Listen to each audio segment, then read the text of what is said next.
2019 सालापर्यंत राज्यातील सर्व झोपडपट्टी धारकांना पक्की घरं देऊ अशी महत्त्वपूर्ण घोषणा मुख्यमंत्री देवेंद्र फडणवीस यांनी केली आहे। तसंच पुढच्या वर्षापर्यंत राज्यात हागणदारी मुक्तीचं काम पूर्ण होईल असा विश्वास देखील मुख्यमंत्री देवेंद्र फडणवीस यांनी व्यक्त केला। नगर परिषद निवडणुकीच्या प्रचारासाठी मुख्यमंत्री आज बुलढाण्यातल्या चिखलीत आलेले होते। यावेळी त्यांनी झोपडपट्टी धारकांच्या घरांबाबत महत्त्वाची घोषणा केली आहे।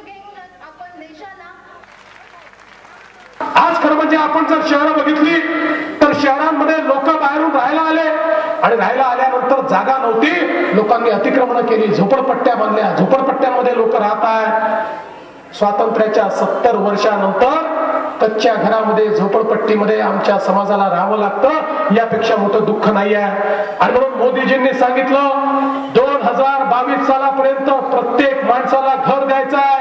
बंधू भगिनींनो, महाराष्ट्रामध्ये आपण 2022 सालापर्यंत थांबणार नाहीये।